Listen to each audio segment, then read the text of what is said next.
Okay, we'll get going. So, Rob and Valerie, thanks for being here. This is the third episode of our introduction of 2.0, but also kind of the story way. Mike and I spent some time about a month ago talking about kind of how did we get started and why.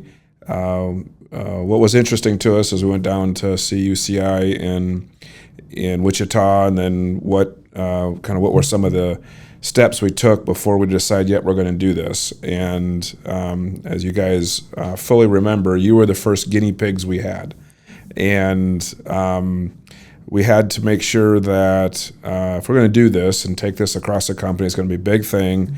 We needed to find a place that we felt good about, yes, it's going to be successful. And principally about the 2 people or 3 people, who's ever on that team, would they kind of say, "Oh, okay, if that's what you want, we'll do it, we'll try," and then really give it a good try. And so as we surveyed the projects we had and our folks, certainly you two were the top of that list. We had confidence that we could come to you with a new idea, kind of a radical idea, and that you would you jump in and you try it with us. And so certainly very much appreciate that. It's led to everything we've done since, and so your impact in our ability to change the company it can't be measured. So thank you for that. But I guess I'll start by just talk about what you remember about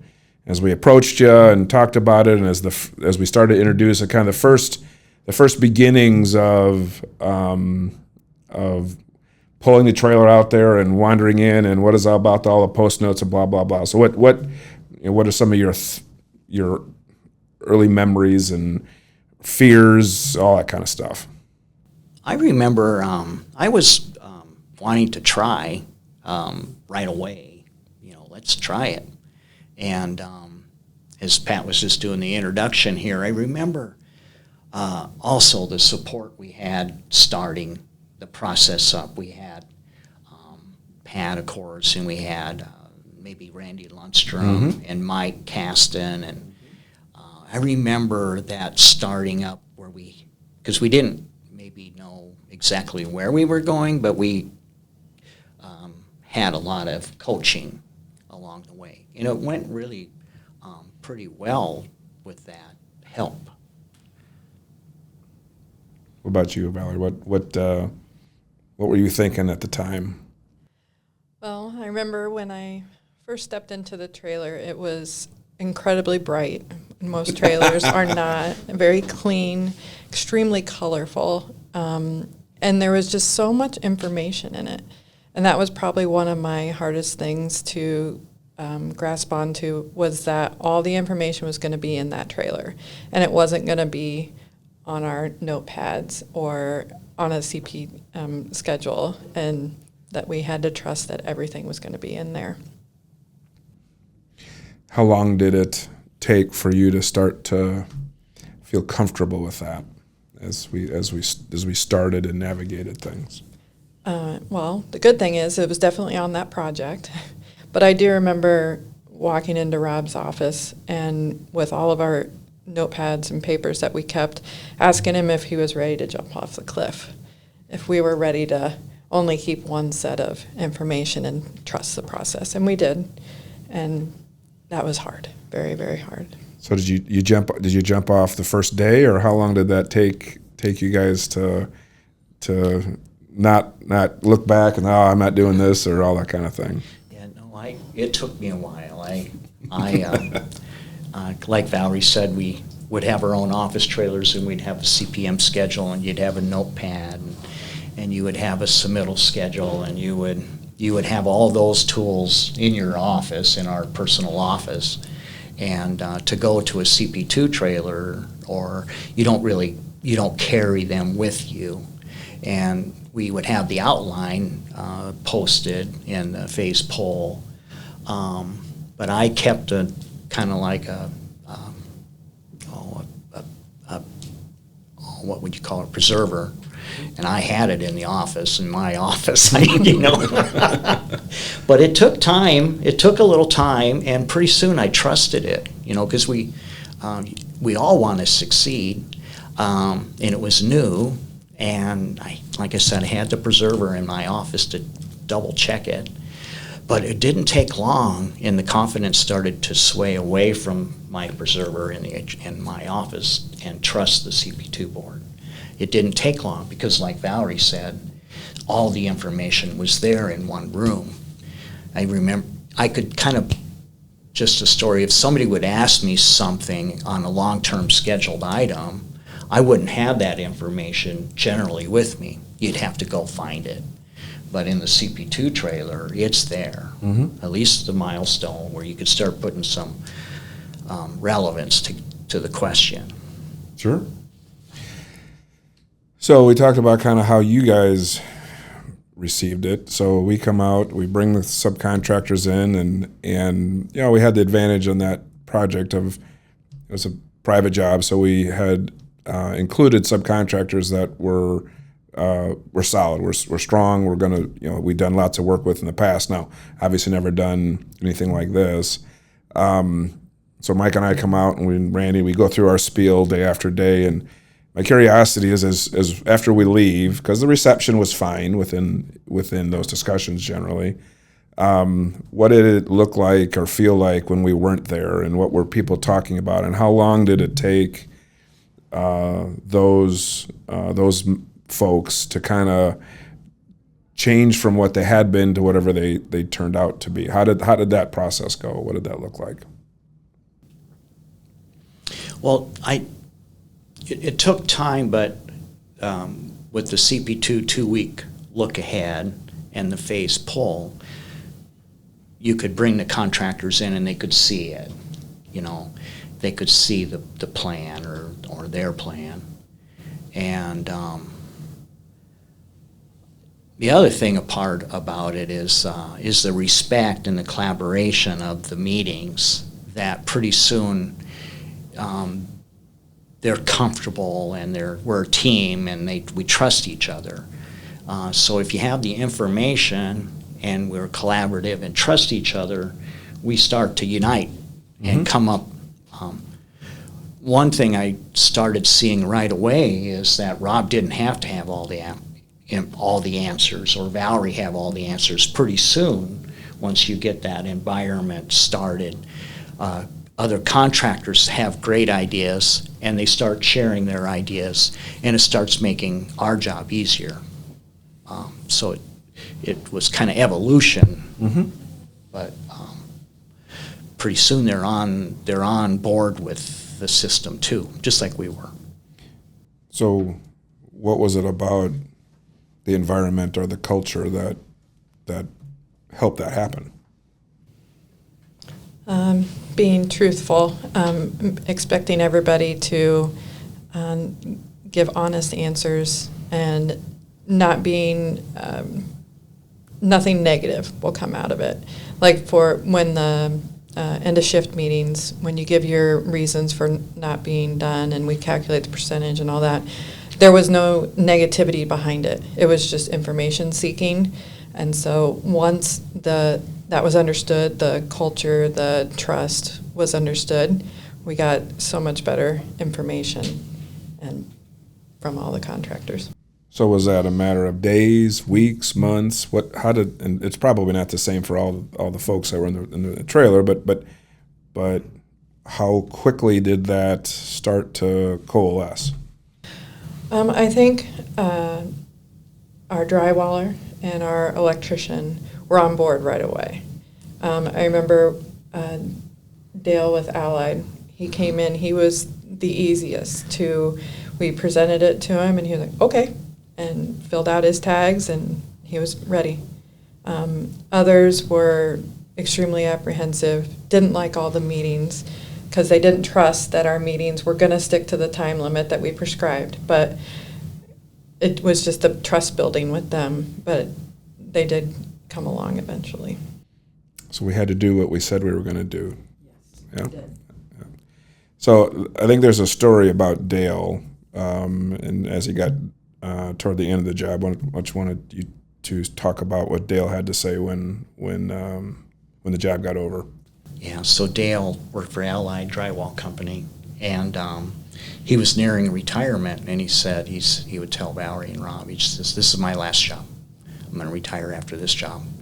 And we got about 3/4 through the project, and he says, he says, "I think I'll do another job if you guys are going to do CP2. I'll do another job."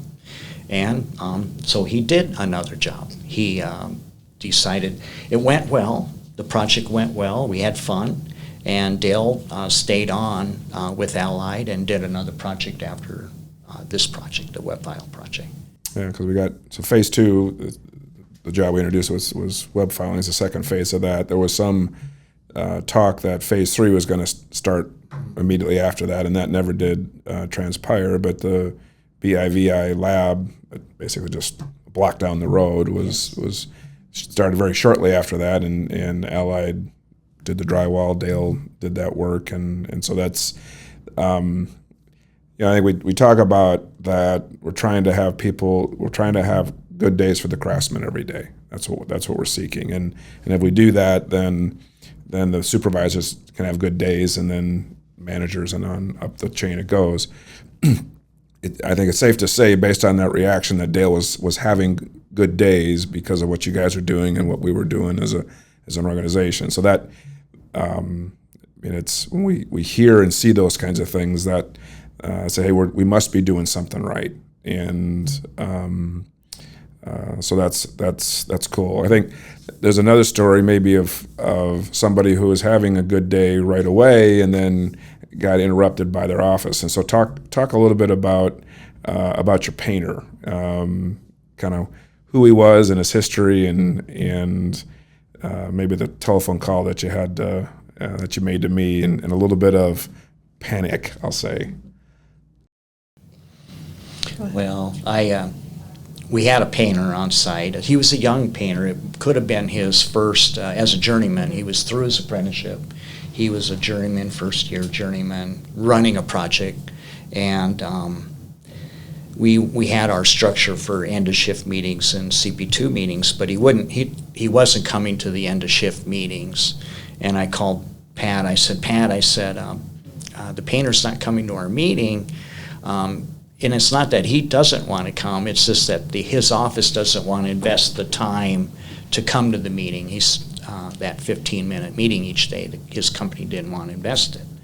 And so he was following his leader's advice, don't go to the meeting. So I called Pat and I said, Pat, but we need him in the meeting because he's part of the team, We had the drywall and, of course, the painting and ceilings and flooring. And so Pat called their office and talked to the gentleman and boss, and Pat said, hey, if it isn't beneficial for you, I'll pay you whatever, $1,000 at the end of the project or something. Well, so the owner of the company says, go ahead and go to the story end-of-shift meetings. So he started coming to the end-of-shift meetings. And he wasn't real warm to the process even at that. He was still kind of on the outside. But I remember we would talk about work zones. We'd have a drywaller in this area rocking. We might have a tape and finisher in this area, and we'll have a painter in this area. And we would circle it on a laminate drawing, and so he could see his work zones. And then a couple of weeks went by, and we'd be moving into another work zone because he knew the work was opening up. When the taper finished, he could follow. He started to be able to follow the next trade. He started understanding the train, we call it. And pretty soon he was an advocate to the process, and he would say, hey, if we did this, I could do this. And then he would even be moving his materials towards Thursday or Friday, beginning for the next week's work. He anticipated where he was going, or where they were going, and he was even starting to move equipment and materials to the new work zone before Monday. He started participating that way. So it was fun. I mean, he started kind of lukewarm, and then he got excited, and it turned out very well, the project for them, and we never did have to pay his boss. Yeah, I ran into him about 6 months later at an MBI thing, or so, I forget where exactly it was, and I said, "Hey, I never heard from you. How'd you do?" "Oh, we made a lot of money." Yeah, yeah. So, so yeah, it was. We were still figuring it out back then, and to the credit of the contractors, they were figuring out too. This was new. There were some contractors in the marketplace here that were doing some related kind of things, but culturally it was different in those places. It was still something to go right. You're going to get your skull crushed, and so people came into the trailers apprehensively because that's, is this true? Or you say yes, you're going to get us in and out. You say yes, it's safe, but is that true? And you guys made that happen. You were talking, Rob.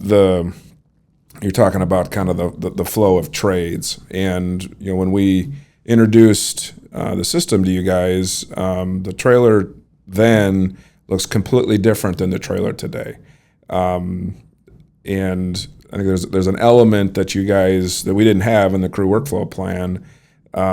We just simply had the phase pull production schedule, and we had the 3-week look ahead.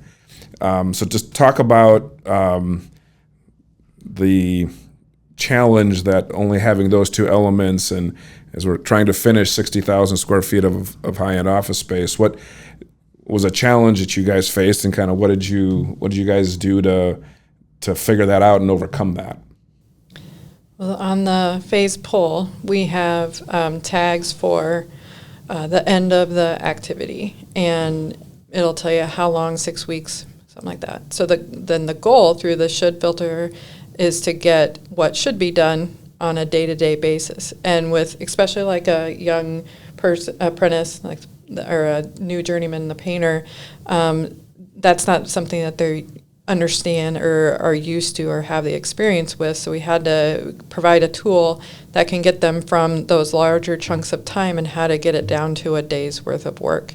And then with our drawings that we came up with, color-coded, showing you where to go, that's what helped the painter be able to know when to move his material, that he was going to be moving on this day. So we're going to prepare the people who finished. They learned that exactly when they were to clean up their space, they could depend on it, and the person coming next could depend on their space being ready.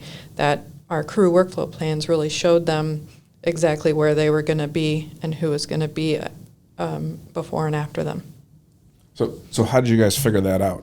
Because that didn't exist. I'm not suggesting that on other jobs we hadn't created diagrams or whatnot, but that was not anything that we were talking about in any way related to this new thing, CP 2.0. So how did you guys dream that up? Well, so we'd have a population meeting, and we would meet individually with the contractor. Rob and Valarie would, let's just say Wednesday before Thursday, and meet with the contractor individually and talk about the next 2 weeks. Well, say it was metal stud framers, and so we'd move, this is the plan. We have 6 weeks on the schedule, and someone has to give them direction of where we're going to start. And so that's kind of where it started, is, well, let's start in this corner, and we'll work from left to right. And we'll break that out down into a 6-week schedule. So you got to do, say, 600 feet of wall, you do 100 foot a week. So then we would meet with, after that meeting would end, and then we would bring in electricians, and we would meet with him. So we're going to build this wall this week. The following week, we kept it simple. The following week, you're in there roughing in electrical. And they would kind of understand the 6-week plan. We're going to do 100 foot every week. Then we would meet with the plumbers individually, and then we would meet with the carpenters individually for blocking. And so pretty soon Rob and Valarie would have 6 one-hour meetings on a population meeting. And it just, like, we would say to each other, boy, this is just taking too much effort on our side, story side. not that we wouldn't do it, it's just what could be better. So that's how that crew workflow plan started to get designed. And mentally we knew what the first trade was going to do in a let's just say a 6-week period. Then we just staggered a week, and we started to set up the flow of the project with the subcontractors. And then Valerie's artistic, and she would show the room, show the walls, and add color to it. And then we would and then show dates to each contractor in work zones. And it worked great. So then what that ended up doing is we would share that at the CP2 meeting on Thursdays, and they could see their color and they could see their work zone on one document. And so then that helped them to understand material-wise what they need 3 weeks from now. Because if we need special metal stud framing or special drywall or insulation, now we know when we need it and how much we need. So it started to set that up too. It also eliminated that population meeting where Rob and Valerie were meeting individually with each subcontractor. It eliminated that. And now if we have when we have a population meeting to get aligned, we have everybody in the room together. So then if it's logically not right on a metal stud to go to this restroom right now, maybe we should send them to an exterior soffit.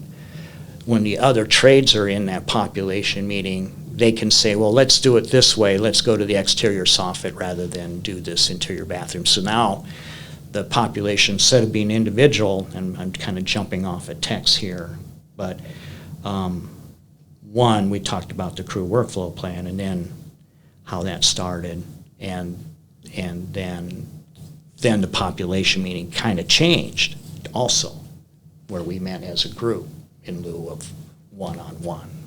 So I guess to follow up on that a little bit, and we're gonna move away from web filings here for a second. We're gonna go to East Penn, because I think at the time we were still saying population should be kind of you guys sit in a trailer all day and have everybody come in whenever they want to, and the crew workflow plan was making that better, but still was wildly too time consuming. And then at East Penn, it kind of organically, and there's two of you and certainly some others up there, but the populating meeting kind of just created itself. And you remember that story around, I think started with our crews and maybe the ACI foreman joined, but why don't you recount that? When you have a population meeting individually with the contractor, let's just say it's us, Story, and we've got a solid plan, but if we didn't have the plumbing contractor in there, let's say we're doing underground site work and we don't have him tied into our footing plan, we're missing a part of, and so we thought, wow, how do we know all this information? How can two of us know all this information? We may know our foundation work, but we don't know the electrician's work or the plumber's work. We don't know that well. And so we kind of stumbled into it, saying, well, let's just have them in the meeting. And we invited our major subcontractors into that population meeting. What we may have done for people's time is exterior contractors, we'd have a population meeting for exterior people, site work, paving, but then we may just have one for foundations and interior work. We'd break them up to be mindful of their time and not have them involved when we're doing interior discussions, and keep the exterior people off that meeting until later. But when you start tying in multiple trades and being cohesively united, we're a team then. We cross a a line. We're contractors, we're subcontractors, general contractors, but once we are united and understand the plan, now we're a team, and there's a difference. And honestly, I love being on teams because it's fun.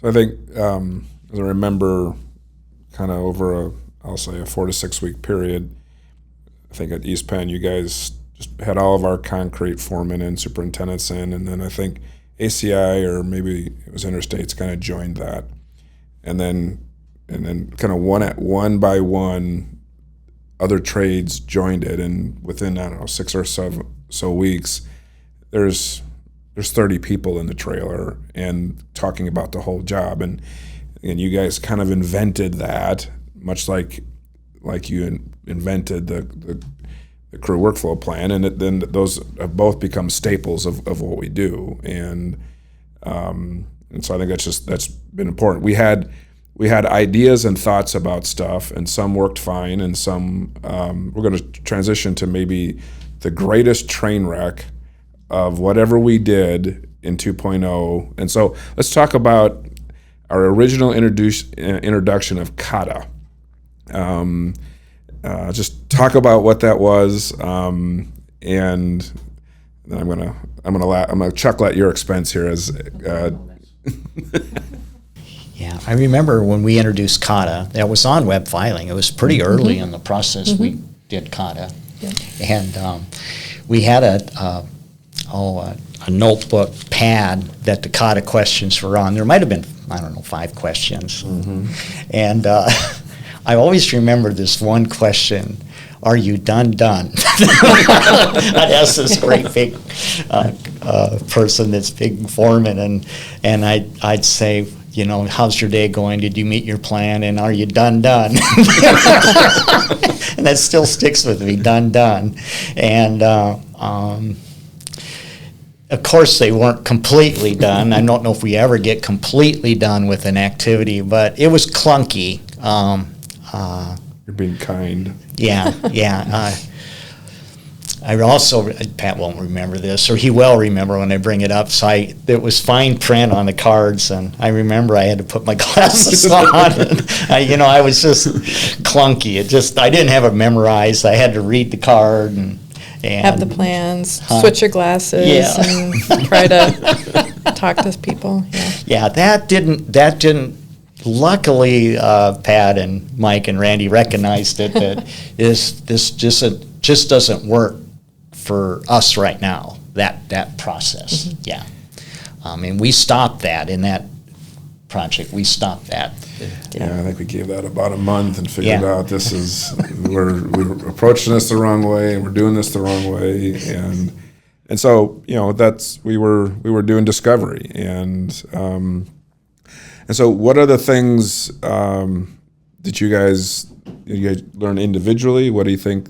What other things did the group learn as we went through that? What were some of? We've talked about a few of the, I'll say, the enhancements to how we did it, but what are the things you remember that you guys learned through that?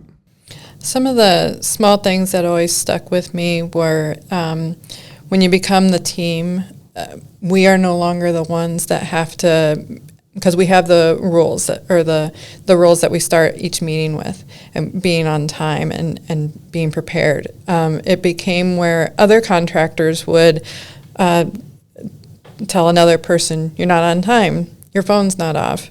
You didn't show up. You need to be here." So that was really neat to see.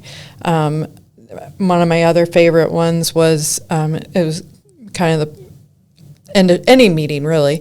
What it used to happen is we would go out and have to talk to one person, go talk to another person, go back and talk to them again, and just over and over, back to back.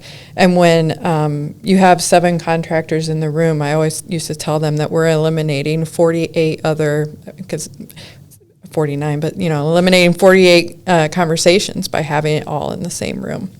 Those were my and it became really fun. That was the other one, I think. That was the greatest one. What about you? Yeah, I kind of lost track of that saying, that end of shift, like we used to do, is one conversation, let's just say from a foreman to a superintendent and different trade throughout the day. That's before end of shift meetings. Now when we have an end of shift meeting, they're all sitting at the table, and so those conversations are coming to Rob and Valarie, but they're also going horizontally across the table. And so now you're covering so much, well, you're covering ground you've never covered before, because now the subcontractor's tied to that conversation. Before, the superintendent was tied to the conversation, but he may never get to that other contractor in a timely manner. And so that was huge. It just changes the dynamics of the job. I remember we would talk about safety in the end of shift meeting. And let's just say we had a high-risk work zone. We have them. We all know we have them. But, and say we're going to do that the next morning. Let's say it's a Thursday morning, we're going to do it. End of shift Wednesday, we talk about it. We might circle the laminate drawing, and now we all know where that high-risk work zone is too. It just informs people much quicker. So I'm fishing for an answer here, and I'll share it if you don't get there. But what did it do for both of you, but maybe particularly you, Rob, in your minute by minute, hour by hour in your life, as folks were in having all the conversations you guys are describing with one another? How did that impact you, and both of you really? But how did in the way your day went? So how did that impact you guys individually? Well, Pat knows this answer, what I'm going to say, and is that realistically, I could have 40 to 50 calls a day before CP2. My phone, every contractor's calling me.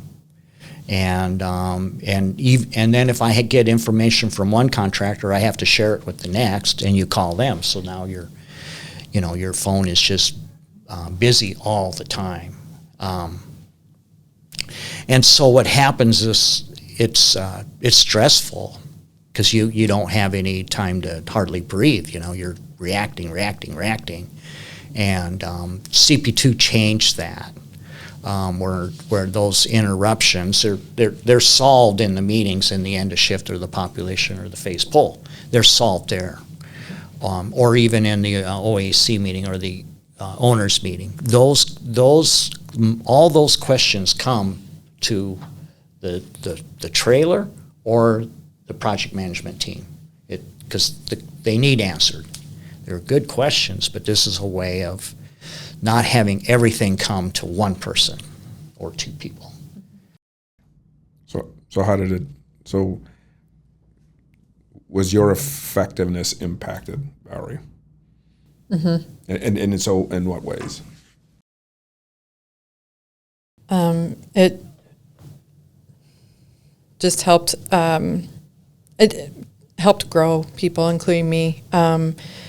It broke everything down into small chunks. When I used to look at projects, they were large, sometimes too large to be able to break down to get all the way down to the details that we needed. And so by having this process where we break it down into a day, it helps know what information each person needs. So then, I already know what you're going to need. I'm ready for you at the end of shift. Here you go. Here's your information. And the preparedness, thinking ahead, gets further along. Yeah, with our engineering and management staff, I mean, the principal role of that group is information. Mm-hmm. And it seems like you can feel better about, are you working on the important things for today and tomorrow and whatever's coming, as opposed to simply just working hard. Because you were always doing that, but are you working on things that can tangibly impact what the folks need? Now you got a better idea of that, and so in that way you can have a better day. So the thing that I noticed fairly quickly as we'd come out and we'd take a walk on the site was two things. Yeah, your phone stopped ringing, and the number of people coming to interrupt that walk dropped dramatically. And it, I could actually walk and have a conversation with either one of you, as opposed to walking and and waiting as you guys dealt with something, which again was fine.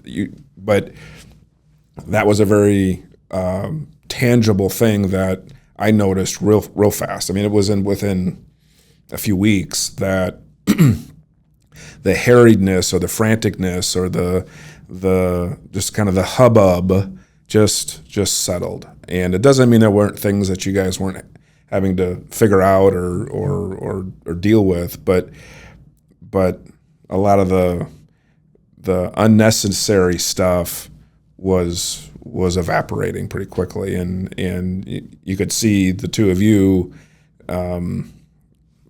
being able to relax a bit. There's still plenty going on, so I'm not suggesting it didn't take a bunch of energy still, but that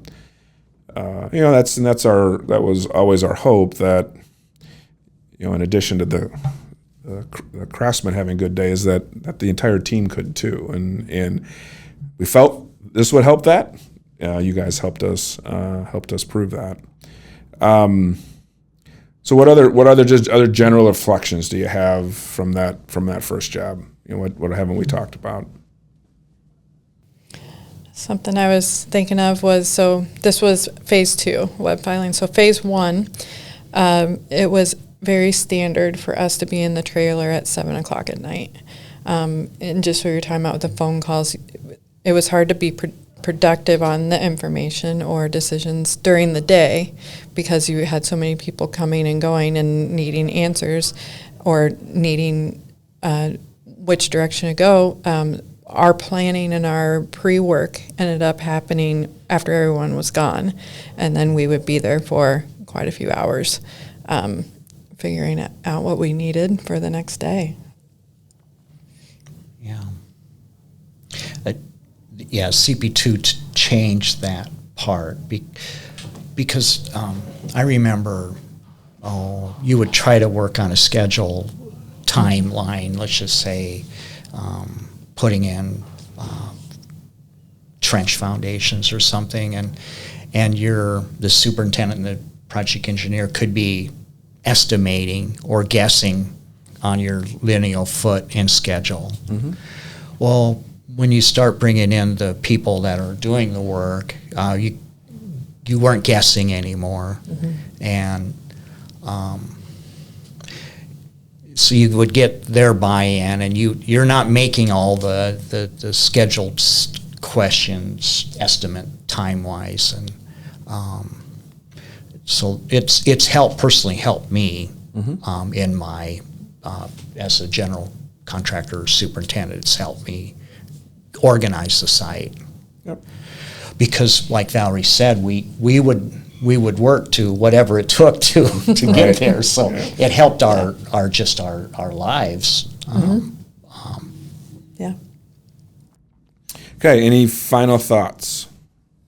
One thing too is the Make Certain has been a great tool for me, mm-hmm. or for us. Mm-hmm. Rob carried a tablet, right, or still does, but not near to the dimension back then. And so if you have an important question or something that needs solved, or it may be an owner's question, maybe a supplier question, might be a contractor question, but we put it on the board, on the Make Certain board, and then it's a formal way of getting the question answered. Otherwise, before that, I'll just say Rob would make the call and maybe not get the answer. They'd have to find the answer out. It's just a way of it's a predictable way of answering questions, mm-hmm. critical questions. They may not even be critical. They might be simple questions. You just need an answer, So the Make Certain board has helped me also that way. Is that it's a formal way of having the question answered, and takes the weight off of your shoulders of only one person owning that question. Yes. It opens it up to every person that walks in the trailer. Yes. Because the last person we thought who might have an opinion or have the answer sometimes can, and the fact that they know that this is even a question that needs to be addressed, it can come out. Because before, they didn't have any knowledge that it was even something that was needing to be worked on. Right, yeah. That's, like you said, the question would be on the board, and the foreman may see that, and he says, well, Rob, he may have the answer, and I was going to go to the project manager, just didn't know. Or he'll go to his own project manager and get the information, and now he's educated. So it was just the Make Certain board is a great tool also. Okay, well, like I said at the beginning, your two's willingness and the effort that you invested in that job and in 2.0 set us up to have success going forward. Had you not done that, and we didn't, it would have been much harder for us as an organization to take this forward if we didn't have a good experience and didn't learn some things and figure some things out. And so, that impact, I think, will last for generations around here. And so I appreciate very much your willingness. I certainly very much appreciate your good work and your willingness to try new things. Not only the whole thing to begin with, but just, hey, this doesn't work very well, what might we do? Or say, hey, this isn't working very well, and so, okay, let's stop doing COD or whatever it was. But you impacted the organization in a huge way, and I'll always be grateful for that. And I think you should be very proud of the impact that both of you have had. So thank you for that. Thank you.